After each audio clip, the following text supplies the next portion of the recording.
Si vous nous entendez, vous avez bien raison de nous écouter. On est ravis de vous accueillir. Vous êtes de plus en plus nombreux. 0826 300 300. On vous compte tous les jours. Tous les jours, on vous compte. Aujourd'hui, il y en a. Voilà, tout ça. C'est énorme. Bienvenue. C'est les vraies voix. Il ne faut pas que ce soit Occurrence qui compte. C'est peut-être ça le problème. En tout cas, vous êtes bien sur Sud Radio. On est ravis de vous avoir avec Philippe Bilger qui est avec nous, Madi Saïdi qui est avec nous, avec Olivier d'Artigol. Et tout de suite, c'est le coup de projecteur des vraies voix. Les vraies voix Sud Radio, le coup de projecteur des vraies voix. Et selon le ministère de l'Intérieur, on le disait, en 2022, les indicateurs de délinquance sont en nette hausse par rapport à 2021, Philippe. Oui, et d'ailleurs, l'Institut pour la justice a dénoncé une action gouvernementale insuffisante et inadaptée. Vous vivez la délinquance tous les jours, vous la voyez à côté de chez vous, en allant au travail, vous avez été victime d'agression, alors tout se passe très bien, et vous pensez peut-être que l'insécurité, c'est juste un sentiment. Comme l'a dit le garde des Sceaux, Aude attend vos appels et les vraies voix vous répondront au 0826 300 300. Et notre invité pour en parler, Christophe Miette, est avec nous. Bonsoir, merci d'être avec nous. Bonsoir. Bienvenue sur Sud Radio. Vous êtes secrétaire national du syndicat des cadres de la sécurité intérieure. On pose cette question, Philippe Bilger, en demandant à nos auditeurs si c'est finalement ces problèmes de délinquance qui ne font qu'augmenter chaque année. C'est un problème de courage politique. Alors, je ne sais pas, de courage politique, je ne sais pas, Cécile. En tout cas, ce qu'il y a de certain, c'est que, alors que je dénonce sans arrêt la faiblesse régalienne de ce pouvoir macronien, j'ai été d'une certaine manière horriblement flatté de sentir que les statistiques de 2022 confirmaient le point de vue des pessimistes, puisque vous l'avez dit, les délits et les crimes ont augmenté en 2022 de la même manière que la violence elle-même, qui n'est pas spécifique à tous les délits, à tous les crimes. Alors, je ne dirais pas que c'est la faute du pouvoir. Il ne peut pas être derrière tous les transgresseurs, derrière les fonctionnaires de police et derrière les magistrats qui parfois sont trop faibles dans l'appréciation de la peine. Mais je crois que profondément, il ne diffuse pas une tonalité, ce gouvernement, d'ordre, d'autorité et de rigueur. Et que, par conséquent, la police a des scrupules pour utiliser l'ensemble des armes dont elle aurait le droit de disposer. Et peut-être qu'après, il y a parfois une faiblesse judiciaire. Je n'exonérerai pas toutes les pratiques judiciaires de leur responsabilité. Mais ça n'est pas par hasard, tout de même, et je termine là-dessus, qu'on entend un gouvernement tweeter à tour de bras pour nous dire que c'est grave ce qui vient de se produire et qu'ils sont la fermeté même, et qu'en même temps, le réel les contredit en permanence. Olivier d'Artigol, je vous fais réagir sur un message de Jackie Bordage qui nous dit « La hausse de la délinquance est alimentée par un ensemble de mauvaises décisions venant de l'Union européenne et finit en disant « Nos politiques sont des moutons de panurge où le courage n'existe pas ». Oui, mais le problème qu'on a sur la dernière séquence, c'est une surcommunication de Beauvau, du ministre de l'Intérieur, sur les résultats qui devaient être là, oui. Des annonces multiples et variées. Or, ce n'est pas ce que montrent les statistiques. La question que je pose uniquement, c'est savoir si on ne retrouve pas le niveau des années 2018-2019, parce qu'après, il y a eu le phénomène de confinement, oui, la sortie du confinement. Donc, je ne sais pas s'il y a une hausse très forte par rapport aux 2 dernières années, peut-être, mais est-ce qu'on ne retrouve pas des niveaux d'avant la crise sanitaire, pour résumer. Et puis, il faut passer les différents types d'insécurité ou de violence.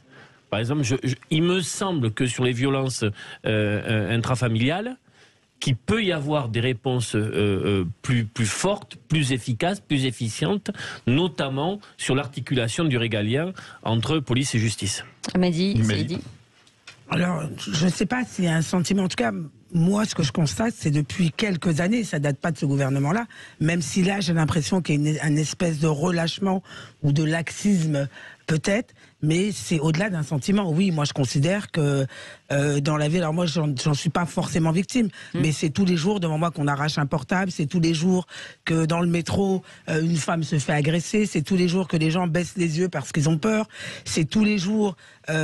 avant, moi, je pouvais sortir à Paris sans aucune difficulté. Alors, je dis pas que j'ai peur. Non, j'ai pas peur. On n'y pensait pas, mais en je tout cas. fais attention. Ouais, c'est ça. Aujourd'hui, je fais davantage pour attention. réagir à ce que dit Madi, 0826 300 300, est-ce que vous avez peur quand vous sortez le soir, par exemple? Est-ce que vous êtes déjà fait voler rappeler quelque chose. Christophe Miette, donc je disais secrétaire national du syndicat des cadres de la sécurité intérieure, forcément il y a un sentiment d'insécurité, tout le monde en parle. Alors on a l'impression que certains n'osent pas le dire, mais effectivement tout le monde en parle. Les journaux, les faits divers se multiplient dans la presse. Est-ce qu'on peut dire qu'il y a un problème d'insécurité en France ? C'est indéniable qu'il y a un problème. Après, sentiment d'insécurité fluctue en fonction des personnes. Il est vrai que depuis des décennies, la délinquance augmente en France. C'est vrai que par rapport aux chiffres qui explosent cette année, il faut mettre en relation avec le phénomène de rattrapage post-Covid, ça c'est certain. Ensuite, plusieurs phénomènes se posent à nous, comme notamment la libéralisation de la parole, de la parole concernant les violences intrafamiliales ou les violences sexuelles, avec une meilleure prise en charge de ces personnes. Et après, on a beau dire cela, notamment concernant les violences intrafamiliales, le vrai défi sociétal, ça va être la prévention et l'éducation, car la police ou même la justice, on est les derniers maillons de cette chaîne-là. Donc c'est toute une société qui se transforme, qui peut être de plus en plus violente, et c'est tous les enjeux de la société de demain et de l'action gouvernementale qui doit être modifiée et en profondeur là-dessus. Mais Mehdi. En parlant justement de société qui se transforme, je crois que c'est là justement où le politique a son rôle.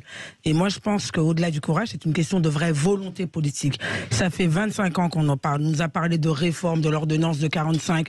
Les délinquants d'aujourd'hui sont pas ceux d'hier. Oui, on est d'accord. Passer le constat, je pense qu'il faut une vraie volonté politique. Et la volonté politique, elle ne peut pas se limiter à tiens, un moment électoral. Je pense au ministre de l'Intérieur qui prépare déjà l'étape d'après. Donc il faut parler, il faut communiquer, il faut taper du poing sur la table, mais il n'y a pas d'action. Mais Christophe Miette, je voulais vous poser une question. Quand on regarde, c'est sur le site du Figaro, il y a les cartes délit par type de délit par type de délit. On voit la carte de France. Alors c'est amusant parce que les statistiques, c'est entre moins 4% et plus 19%. Alors moi, quand il y a moins 4 ou plus 19, c'est pas franchement la même chose, vous voyez ce que je veux dire. Mais ce qui m'a marqué, c'est que même des départements ruraux où en général il se passait pas grand-chose il y a quelques années, je sais pas, le Cantal, la Haute-Loire, etc. Il y a aujourd'hui pas mal de délinquance. Vous confirmez ça qu'aujourd'hui il y a plus une seule partie du territoire qui soit épargnée? Je confirme, oui et non. Après, tout dépend de ce qu'on entend par délinquance. C'est vrai que la délinquance touche l'ensemble des territoires, même ceux ruraux. De plus en plus. Maintenant, il faut distinguer. C'est vrai que depuis 30 ans, on avait une stagnation des homicides. On s'aperçoit dans cette société qui, à mon sens, devient de plus en plus violente. On a une augmentation. Elle est constatable avec les dernières statistiques, mais également aussi, et du fait que ça augmente sur tout le territoire, tout ce qui est délinquance, escroquerie via Internet, d'où l'importance de développer des pans entiers concernant la cybercriminalité pour mettre fin à ces actions. Il y a aussi une autre réponse qui doit être apportée concernant la délinquance au quotidien, c'est concernant les récidivistes. Là-dessus, je pense que nous sommes trop faibles et nous devons trouver des moyens aussi pour endiguer ces phénomènes-là. Et avant de prendre Yann au 0826 300 300, Yann, bougez pas, Philippe Bilger. Très vite, Cécile, l'observation de Philippe David est très vraie. est très juste. Le fait que dorénavant c'est la France tout entière qui est atteinte par une délinquance et parfois une criminalité peut-être pas de même niveau que dans l'Île-de-France, c'est même un phénomène tout à fait intéressant.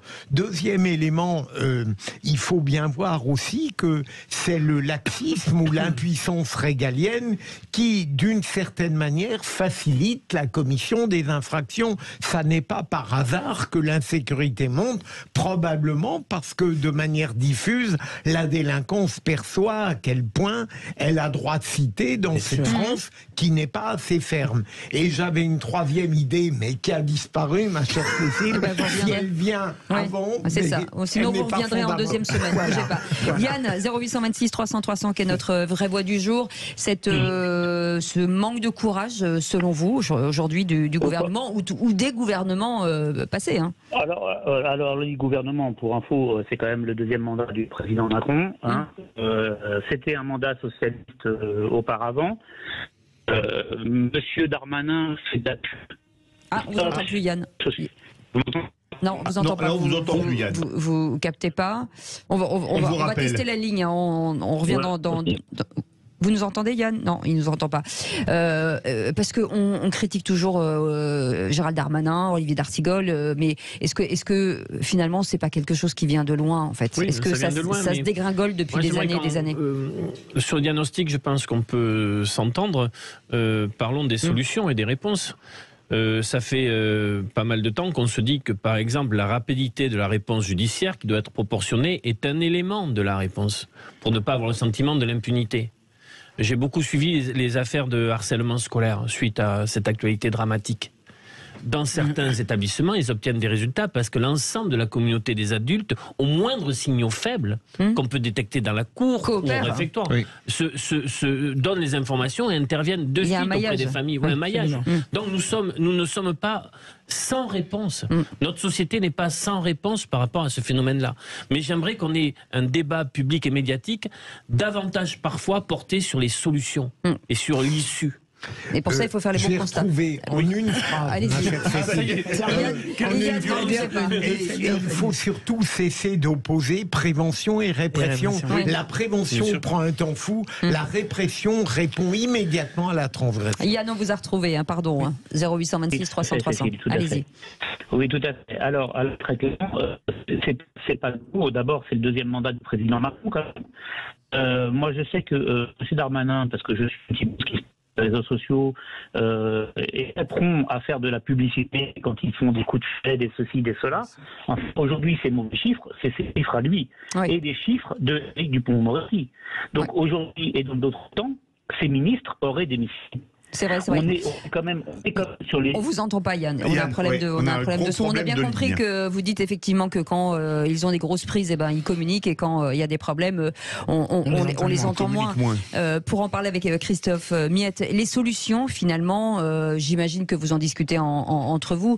Les solutions, c'est forcément, à un moment donné, la répression. C'est forcément de se dire que c'est ce que disait Olivier D'Artigol, qu'il faut que on s'organise les uns les autres pour pouvoir voir les signaux faibles et pouvoir intervenir plus rapidement. Mais il faut aussi encore une fois, mais c'est ce qu'on dit depuis, j'ai l'impression d'entendre ce mot depuis 1000 ans, une réponse judiciaire ferme, en fait.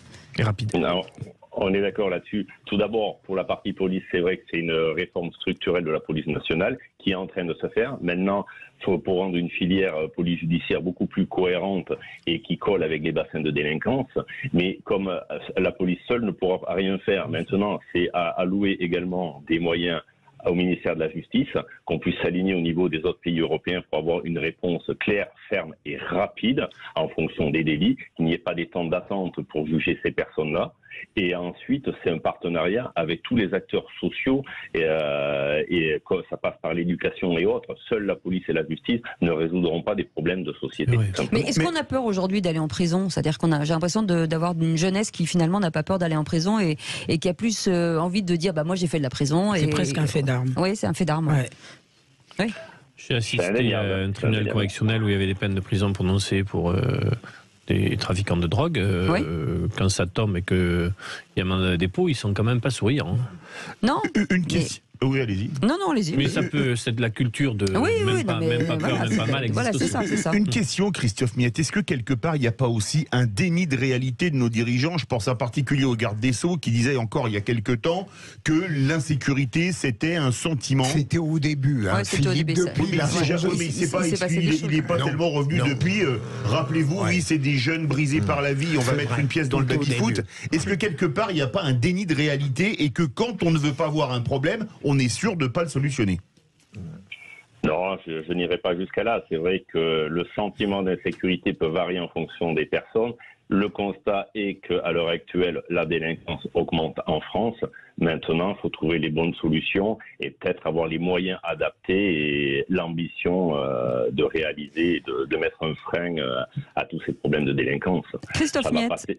Pardon, je vous coupe. Est-ce que vous avez peur, vous faites partie de ceux qui ont peur que finalement les citoyens finissent par faire justice eux-mêmes, comme ça a été le cas dans certains villages ou dans certaines communes, de se dire on va gérer le problème nous-mêmes en interne? C'est une des craintes. C'est vrai que ces derniers temps, on a vu des personnes se faire justice elles-mêmes, notamment un père de famille. Maintenant, c'est pour ça que... Vous dites milice privée, c'est pareil, on rentre dans le même cas.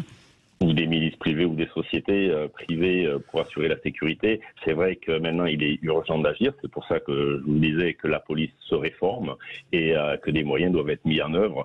Nous, au niveau de la police judiciaire, une grosse réforme est en cours pour répondre beaucoup plus précisément à la délinquance du quotidien, mais également sur les crimes organisés et autres, pour apporter une réponse au plus près et au plus rapide de nos concitoyens. Parce que faire justice soi-même n'a jamais rien apporté de bon. En tout cas, on verra si certaines décisions vont être prises et on espère. En tout cas, merci beaucoup Christophe Miette d'avoir été avec nous, secrétaire national du syndicat des cadres de la sécurité. Un sujet qui revient régulièrement et on a l'impression que les choses n'avancent pas. En tout cas, vous restez avec nous. On reste ensemble avec Philippe Bilger, avec Madi Saïdi et puis avec Olivier d'Artigol jusqu'à 19h et on est ravis de vous retrouver. Merci de votre fidélité.